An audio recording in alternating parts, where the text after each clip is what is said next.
YS Vivekananda Reddy హత్య కేసులో అనూహ్యమైన పరిణామాలు చోటు చేసుకుంటున్నాయి. గత 5 ఏళ్లుగా తెలుగు రాష్ట్రాల్లో సంచలనం సృష్టిస్తున్న ఈ కేసు తాజాగా సీబీఐ చేపట్టిన చర్యలు రాజకీయ వర్గాలపై ప్రకంపనలు రేపుతున్నాయి.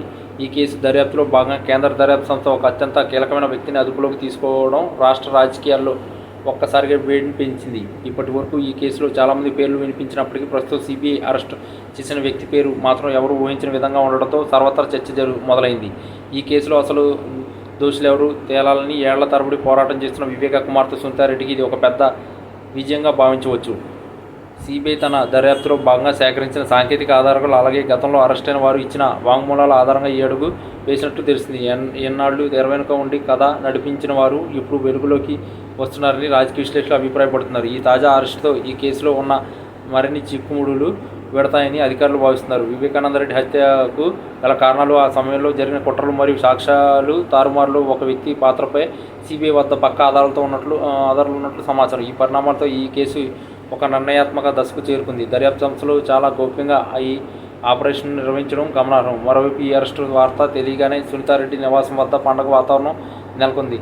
ఆమె ఇన్నేళ్లుగా ఒంటరి పోరాటం చేస్తూ ఎన్నో ఆటంకాలను ఎదుర్కొని న్యాయం కోసం నిలబడ్డారు. ఇప్పుడు సీబీఐ తీసుకున్న ఈ నిర్ణయం ఆమెకు పెద్ద ఊరటనిచ్చింది. సునీతారెడ్డి ఇంటి ముందు ఆమె మద్దతుదారులు మరియు కుటుంబ సభ్యులు పెద్ద ఎత్తున చేరుకుని సంబరాలు చేసుకుంటున్నారు.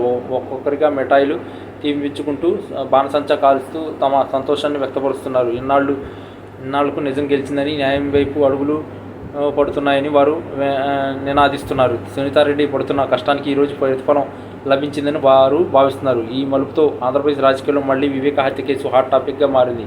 రాబోయే రోజుల్లో ఈ కేసులో ఇంకా ఎంతమంది పెద్దల పేర్లు బయటకు వస్తాయన్న ఉత్కంఠత అందరిలోనూ నెలకొంది. సీబీఐ దూకుడు చూస్తుంటే ఈసారి ఎవరిని వదిలే ప్రసక్తే లేదని అర్థమవుతుంది. దోషులు ఎంతటి వారైనా శిక్ష పడాల్సిందేనని సునీత చేసిన పోరాటం ఇప్పుడు ఒక కొలిక్కి వస్తున్నట్లు కనిపిస్తుంది. ఈ పరిణామాలు కేవలం ఒక కుటుంబానికి సంబంధించినవి మాత్రమే కాకుండా రాష్ట్ర రాజకీయ ముఖచిత్రాన్ని కూడా మార్చే అవకాశం ఉంది. అధికారులు ఈ వ్యక్తిని కోర్టులో ప్రవేశపెట్టిన తర్వాత మరిన్ని వివరాలు బయటకు వచ్చే అవకాశం ఉంది. ప్రస్తుతానికైతే సీబీఐ తీసుకున్న ఈ సంచలన నిర్ణయం రాష్ట్ర వ్యాప్తంగా పెను సంచలనంగా మారింది. సునీత ఇంటి వద్ద జరుగుతున్న వేడుకలు చూస్తుంటే సామాన్య ప్రజల్లో కూడా న్యాయంపై నమ్మకం పెరిగిందని స్పష్టమవుతుంది. ఈ కేసు తదుపరి పరిణామాలు ఎలా ఉంటాయో వేచి చూడాలి.